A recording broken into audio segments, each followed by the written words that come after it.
Another frustrating night in the NBA for me. Obviously, there's a lot of blowouts. You got the minutes rotations in places like Utah that are just all over the place, and same thing in Brooklyn too, by the way. But it didn't happen to be as relevant last night. But it's just a little bit of a frustrating time, and even still with all that, I still my big lineup just barely missed cashing because I had the DeRozan, I had some good pieces, but man, a little frustrating.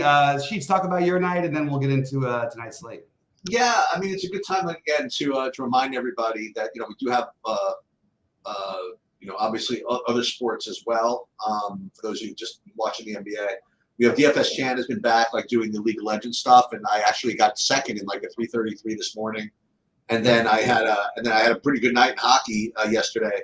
I promised our friend here who always asks for an NHL sim during the NBA thing, I would do a video. We ended up coming in third in the 400 over there, which was good. Nice. The NBA was rough, but here's one observations I had, and I'll share one lineup with you. The one bit of sort of success I had, but this Utah thing, and we talked about it a lot. But you had 4, 5, 6 guys from that team that they all looked pretty good.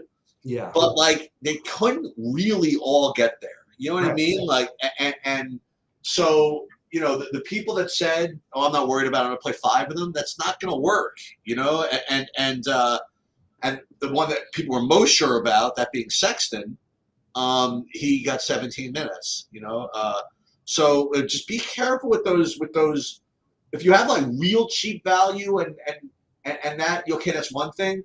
But one thing about that Utah game that was really making me struggle when I was trying to build is who's actually going to be on the court at the same time. Who's going to be taking away each other's stuff, and it wasn't it was a 3-game slate, where you could play 5 of those guys. So you ended up in kind of a world of trouble. But let me listen. First of all, good job. I know whatever. Good job with the DeRozan play. I mean, he came out, especially obviously in that third and fourth quarter. Yeah, trying to take it into his own, take the law into his own hands, so to speak. The one bit of success I had in the NBA was in the satellite. Hey, listen, if I can't win the 888, I may as well try to get into it for cheap, So I won an 8-man satellite here. I'll show you this just beautiful lineup as we all collectively curse Malik Monk. What a tremendous performance he had yesterday. Oh my God. Yeah. So this actually won. Crazy. Ended up with that last push by Vooch. I thought they weren't even going to let him back in the game. When the scores they were down 23, when they put it to 17, I'm okay, they might give him one more shot. So he ended up getting there for me. DeRozan was a good play across the board. You liked him. Siakam he smashed, and then Utah. This is one of the guys that happened to get there. Collins happened to get there. And the Utah thing was weird too. For the big man, you had foul trouble for Kessler right away. He played 3 minutes after, and then when he came in his first rotation, he was out with foul trouble. It just was very, very strange. But I also that's what was sort of tilting. I had Siakam and I had Vooch and I had DeRozan in my big buy-in, and I still couldn't get there because I had Embiid and Beverly, and the Philly blowout got me. Well, it was interesting. I mean, I was hoping. I mean, I saved I had my big buy-in too. I had the Vooch and the DeRozan, all these guys, and a part of them, and I was really hoping that somehow LeBron would get ruled out because I had some bullets. You know what I mean? Yeah. I was ready. I mean, I could have done some stuff. I could have played like AD with DeRozan. You know what I mean? With big time effect. I had a bunch of. I built my secondary lineups basically to have that just in case. But the funny part is the other plays even got there enough. You know what I mean? I had some Vanderbilt who had 24 or 3,900 or whatever. I had stuff like that. You could kind of do if you played Vanderbilt over or one of those guys over the Chris Dunn in this small forward spot, that would have worked. So I was a little frustrated too. I was kind of hoping he was going to be ruled out as well, but they need to win games, so I was definitely a little bit scattered in terms of what I thought would happen. But so got some pieces right, but tonight we want to try and see if we can get a full lineup right. I had one more basketball take that I wanted to give you. Just happened to have been watching some of it at the end. So I played TJ McConnell. I even played my big buy at 2% or whatever it is, and here's my observation.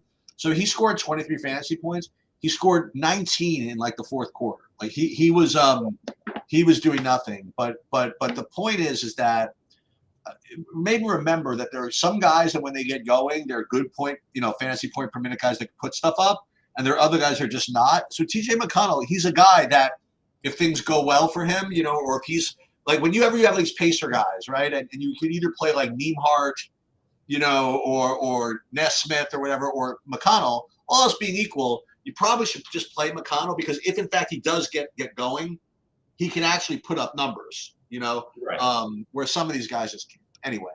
Yeah, no, he's a much better fantasy point per minute guy. Nemhard finally had a decent one last night instead. But yeah, we'll talk about it because we don't at first look have a bunch of screaming value, so we're gonna have to try and find some sort of things to do. Yeah, I have to be honest. I was doing the golf, so I didn't have a chance to update projections yet. But I did run a Saber Sim build, so I'm going to be kind of going off kind of my instinct and that. Yeah. So just to give you guys that heads up. Yeah, I guess we'll just get started. We'll just go along the lines of the DraftKings board. Sounds good. Dallas, Atlanta, and again, obviously, the first thing we always have to check for both these teams is the injury report. So. Trae Young, concussion questionable. He missed the last 2 games. I don't know.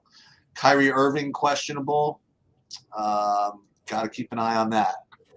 Aside from that, in my early runs, I was actually getting a good amount of a Kongwu.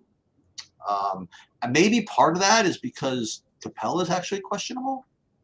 But no, it's always just because he's at 4,600, and also because he's at 4,600 who can do stuff. But he's really the only guy that I'm getting to right now from this Atlanta side, and I'm really not getting to too much Dallas except a kind of a random flyer with Derek Lively at 5K, but not even that much. What are your priorities here, at least for now? Well, one, I actually think that you casually mentioned at the very end of what I think is an interesting tournament play as one of those options. Look, if we're going to play the 4,600, which I do like Kongwu a little bit better, but a Kongwu, especially expecting right now that he'll have some ownership, I don't think people are playing Derek Lively, and there's probably a higher ceiling for Lively just the way he plays. Great, I don't know. It's not like he's going to get a ton down low. Atlanta's actually decent at preventing that, but the pace is so good. So I like the Lively to get a little different potentially. I do like a Kongwu. I like Luka if I can get there, and I'm going to try to get there. And then we just have to see who's available between Trae and Capella and everything. If Trae's out again, I don't care that DeJounte Murray didn't get there the other night. I'm going to just go right back to it. It's literally like one of the first times I remember him not getting there. Actually, even still, he had 44 fantasy points. It wasn't like he was that bad. He was 7 for 19 from the floor. I think you're just playing DeJounte Murray if you're not playing. Personally, that's what I'm going to do. If you're not playing, if Trae is out for any reason, but we'll know that before the first game at least. All right, what do you have with? Let's see, Phoenix, Indiana. Yeah, I got a couple of guys from this game. At least my first runs. The aforementioned TJ McConnell. Actually, he looked. I have him showing up in double digits in my lineups right now. And then I have Miles Turner at 6,300. He's showing up. I have in early runs. I'm getting a ton of him actually. Wondering why that is necessarily. And then on the Phoenix side, well, I mean, forget that for a second. I mean, I'll get back to Phoenix for a second. But Siakam again, I'm getting some of him. I mean, obviously he's showed that he can still do stuff.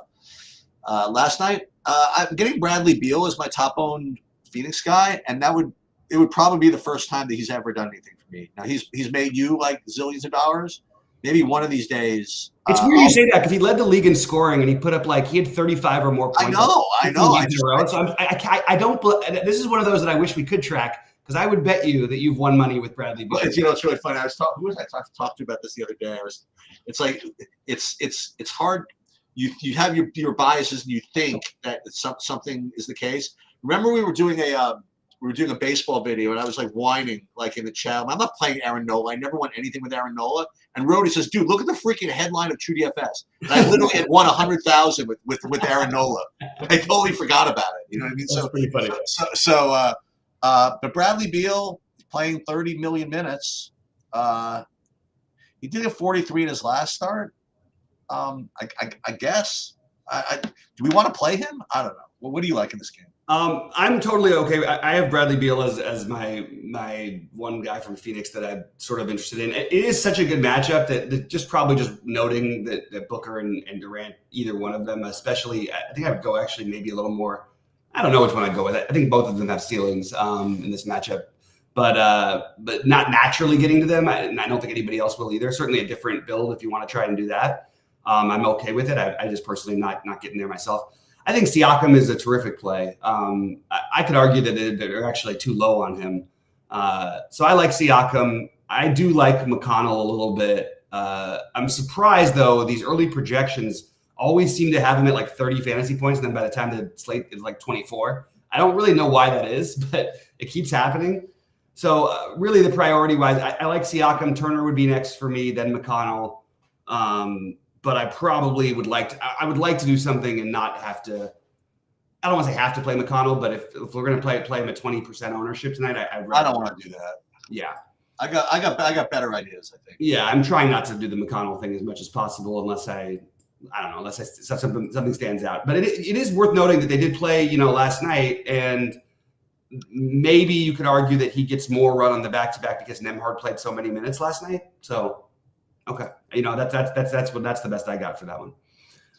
All right, then you've got what is the next one? Houston and Charlotte next. Yeah. So first of all, every time Houston plays, some guy gets ruled out or whatever it is, and then I hear you saying, I guess it's Cam Whitmore, and then I look at my sheets and I don't even have Cam Whitmore projected, or I have him like 4x, and I just never play him, and I have to either watch him either smash or not smash, whatever.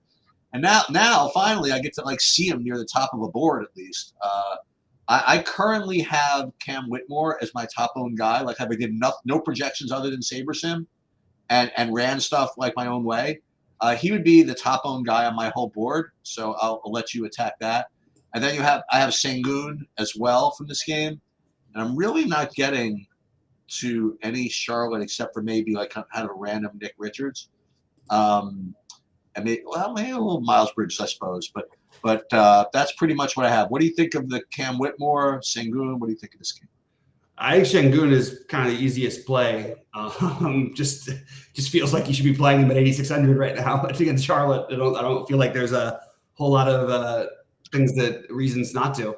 I have an issue with the Whitmore thing actually, because I don't like Jabari Smith was out the last game. Cam Whitmore played 15 minutes with Jabari Smith out. Yes, Tari Eason has been out for a long time, and we've seen it occasionally Cam Whitmore get the minutes in that situation.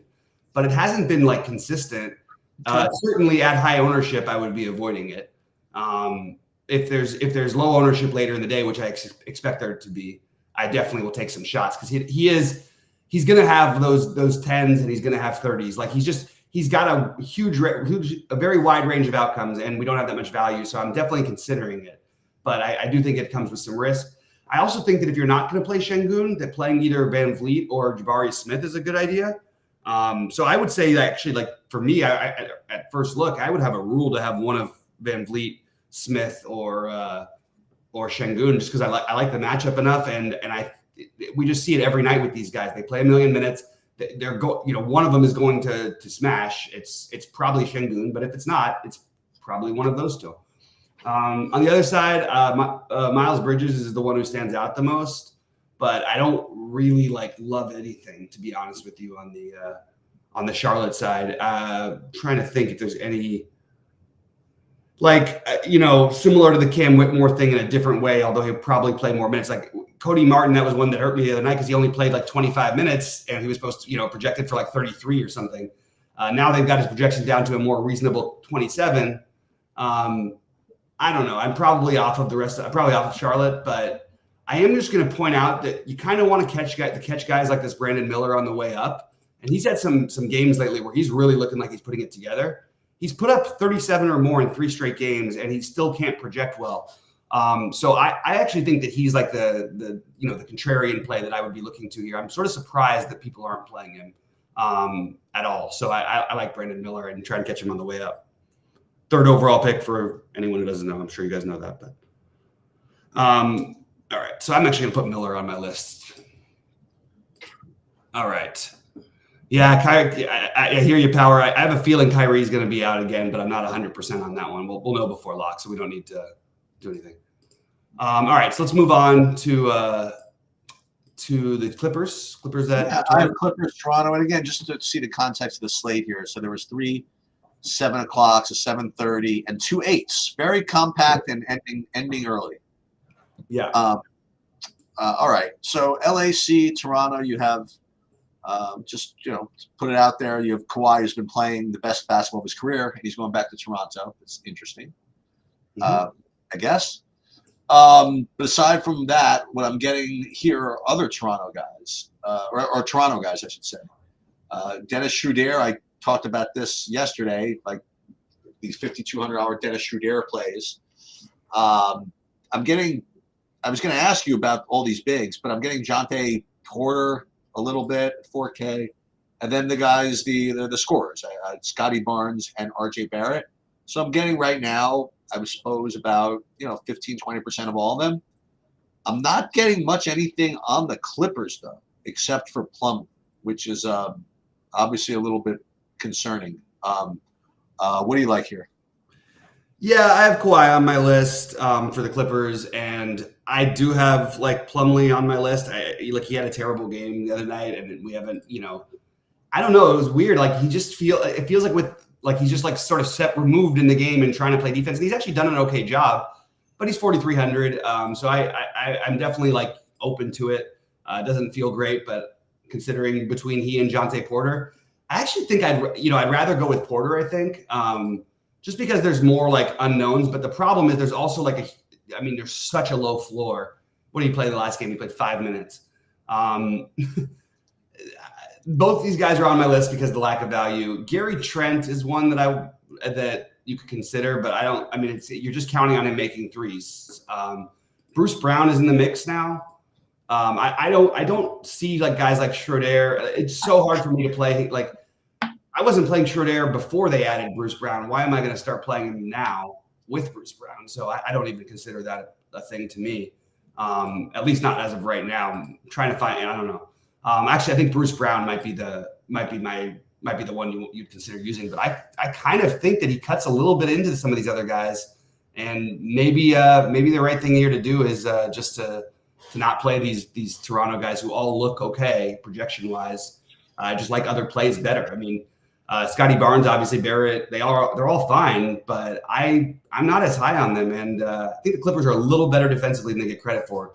These guys are all affordable. They all look good because of it, but I don't know. They're also giving Grady Dick minutes now.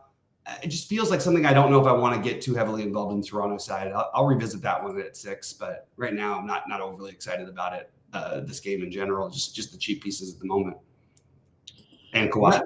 Memphis Orlando game, we're dealing with similar situation with Memphis. It's not the same because Aldama is questionable as opposed to out. That matters. But all these guys rate similarly to me between Gregory Jackson, Jonathan Conchar, and Luke Kennard. I'm getting Luke Kennard. I'm getting a kind of a handful of all those guys. Just for lack of anybody that can be on the court, and Jaren Jackson Jr. as well. I'm not really getting to the Orlando side of this, so if anything, maybe just a couple of Memphis guys. Yeah, I like Wendell Carter for Memphis, and you were mentioning him a couple of days ago. They were actually letting him play.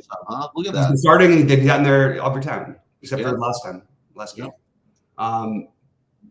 I like him. I think that he's probably my favorite piece. I think Jonathan Isaac we have to at least talk about because he's 3,200 and we don't have like other value and the game starts later. So if there is anything, we'll know about all the normal stuff. But at least when he does play, he plays like he's going to play just like 15 minutes and you're probably getting like 14 or 15 fantasy points. But look, that might be okay with the way that things go these days. So I have Carter, Isaac as potentially guys I would consider. Carter, I do like actually.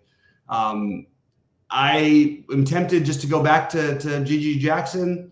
Kind of thinking about whether or not Conchar is the right idea. I don't know about the other side of this one. It feels strange. I think they're going to start giving Scottie Pippen more run. Don't be surprised, by the way, if you might like. I just think there could be a lot they do, and there might be a change in starting lineups.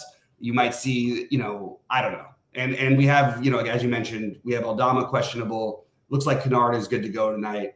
I'm very up in the air on Memphis at the moment. I'm kind of curious to see who they start, because they could do the weird thing and start Scottie Pippen Jr.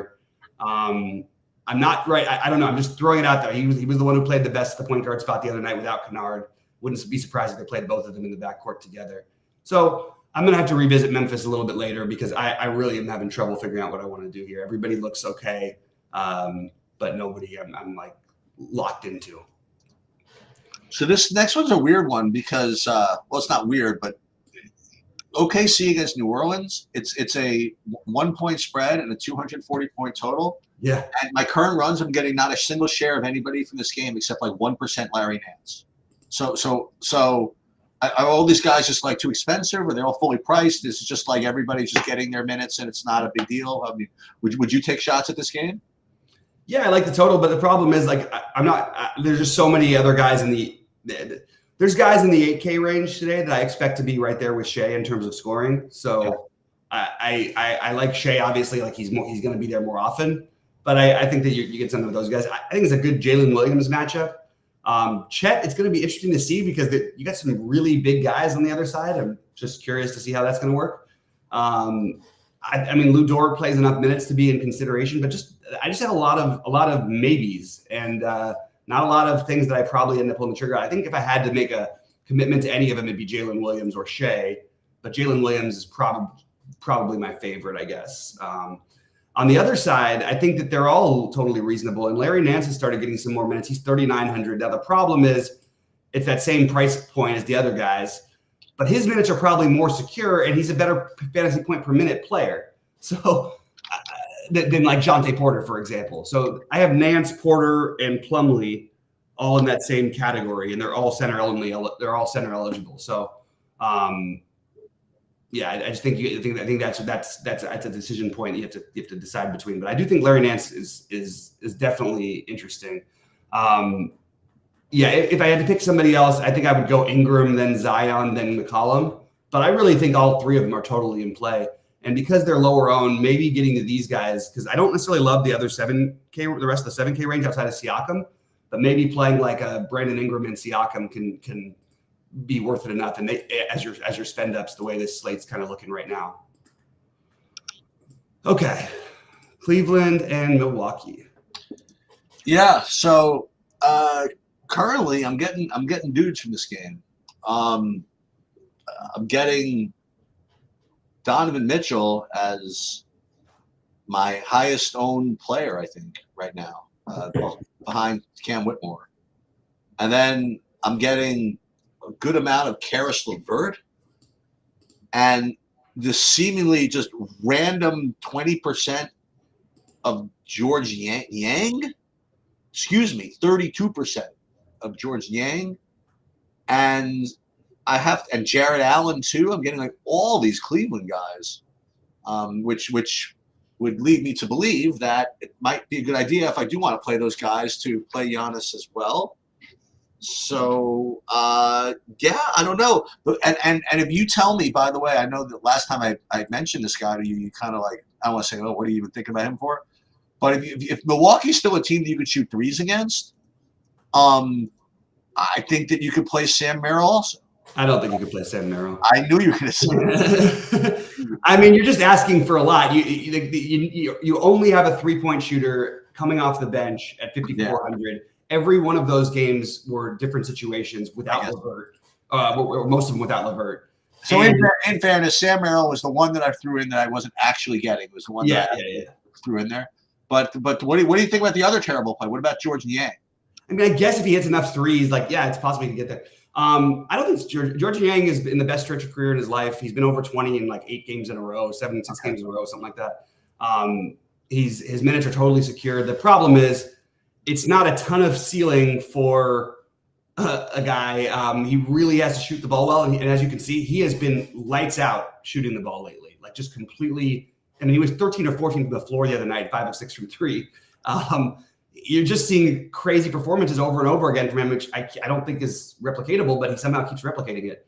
So look, I do have Niang on my list. All of these value plays kind of are lousy. You should be expecting some of them to fail, but I think Yang is at least the minutes are secure. It's a good matchup for his style. I have it Mitchell, and then I don't know, like all of a sudden now because like Levert's projecting so well, I don't really know why. I don't either. It's sort of throwing me off a little bit. I personally would probably rather play Struss. I think they're both meh, like not my main thing. I do think Mitchell, you hope the game stays close, and Mitchell should have an opportunity to go off, although he had kind of a little bit of a disappointing game the other night against them. And on the other side, look, Giannis just put up $1 million, new coach. Maybe that keeps happening. As of right now, I have him behind Luka, so I'm probably not going to get to him. But maybe Luka and Giannis win it all again. I don't know. So it's going to depend on how comfortable you are with this value. And I don't feel so Niang, Nance, Plumlee, Jonte Porter, I have like in a group, and they're all the 4K guys. I think that I'll probably, if you're going to play the spend ups, you're probably playing like one or two of them. The problem is most of them are center eligible, and I really like Şengün at center.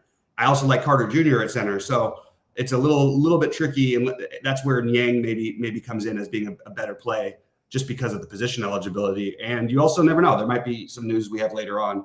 I have Luka. The Atlanta thing's a whole question mark for me, but Luka, Okongwu, Siakam, Şengün, Kawhi Leonard, Brandon Miller, Donovan Mitchell, and then all those Wendell Carter Jr. and all those value pieces. I'm sort of like that's the decisions I'm making between. I'm probably not going to play a ton of lineups tonight until I start winning again. So those are the guys who stood out for the most for me. Pretty weird scheduling here.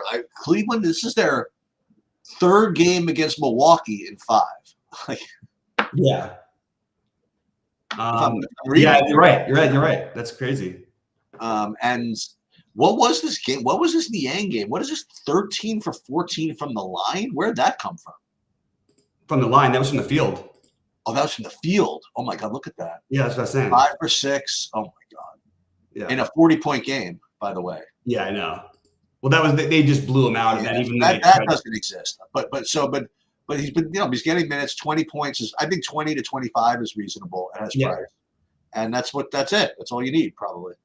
Yeah, and like you said, just make sure you have them in the right spot, because there may be news between 7 and 8 Eastern that having those later 8 Eastern values might come in handy. Jolly's asking about Brandon Miller, Dylan Brooks. I do think that I should mention something about Dylan Brooks. We've seen, he mostly hasn't shot the ball as much this year. The other night he shot against Boston. He went completely nuts and shot the ball like 23 times. He was only 8 for 23. But he's done like enough to where we probably should talk about him for tournaments. It's a guy who I'm not going to play, but other people playing him, I certainly see why. Like he's plays 1 million minutes. He's 5K and he'll be on the court, but I'm not personally trying to play Dylan Brooks. I just want to throw out there that I'm going to keep an eye on it, because when he starts having these 20, you shoot the ball 20 times, I'm going to end up playing you sometimes. But I don't know. I don't trust it. I think that was maybe more of an outlier than it was anything else. Did you see you see all this stuff about that fantasy football thing with the employees switching lineups? No, what happened? Look, follow the story. Peter Overton had a couple of things about it. So there's this not FWWC, but one of these contests where you pick one for the playoffs. You pick one guy in the first round, or the second round, whatever it is. This whole big contest, like 6 figures for first or whatever. And these two guys were experts, and they were playing, and they were noticing that to try to get different, they had to swap into a certain guy, and then they had to hope that this other guy that was in contention played Rashid Rice. And so they're saying, and they were like sweating this decision for like a day. And then they said, if the guy does pick Rashid Rice, we're going to pick Kelsey, and we're going to be in good shape. Whether they're going to win or not, it's going to be good leverage. So it turns out the guy in question did play Rashid Rice. They took screenshots, they sent it together. They were so pumped. And then, like, after Travis Kelsey scored like a touchdown, they looked at this. They looked at the lineups, and the guy that they thought switched to Rashid Rice somehow had Kelsey in his lineup. And they're like, what the hell's going on? So they emailed the site, whatever it is. And the site looked at the logs, and apparently, like, an employee was like in cahoots with like, Oh my God. with the owner of the account, and went in after the fact and changed lineups. Oh my God. And there's this whole scandal coming out about how often, and it was really fun. And what was really an insult to the intelligence was that the owners of the site went back and said, "Oh, this is the first time this ever happened." Okay, listen, buddy. It's like the Andy Pettit excuse. No, it happened to be the only time you ever caught me doing it. Was the only time that I did it. Yeah, okay. Yeah. I want to hear it. Right? Can I tell you a funny one with that? Because I had there was a site, Draft Day, which was what I first started playing on. It was Taylor Cabby's site. And I was playing, like, they had like a $500 tournament like once a month back then, you know. And I was in Europe and I was playing. I was up in the middle of the night and setting my lineup, and it just wouldn't save for whatever reason. It wasn't the internet, it wouldn't save, but you were allowed to play in Europe at the time. I'd been doing it every day. So I wrote in immediately what the plays that I was trying to do before the games actually started, because there's that 10-minute window, you know, 7-minute window. And they switched them for me, but I could see being pissed off if I was on the other side of that. You know what I mean? Because it does look like, oh, that's a little funky. You know what I mean? Even though that was just to try and help me out, and that was more legitimate, I think. Yeah, no, that's what they were thinking at first, was that it was like an honest mistake and they were doing whatever. But then they found like all kinds of like incredible coincidences, to put it that way. Not to mention like a long history of tweets between the head of tech at the company and the guy whose account it was, the other one. So, right. Yeah. So yeah, listen, you have time. It's pretty cool detective work the way they figured it out. But that was that is pretty funny. I do have to ask you though, but that FFPC thing, they don't total up the points. I can't even understand this thing. Like, it shows me with 0 points in that. Remember that, you know, the FFPC? Yeah. Oh, I was like dead after the first round, so I didn't even check after that. But I really don't understand it. Like, it's a horrible site, by the way, too. Okay. It's really painful, but I can't figure out what the hell's happening. Anyway. All right. Well, good luck to everybody today. I'll be live with you at 6 Eastern. I know it's Friday, so Sheets, you're probably it's cute. No, I'm good. I'm good tonight. Oh, good to go. Okay, great. I'm good tonight. Yep. Well, we will see you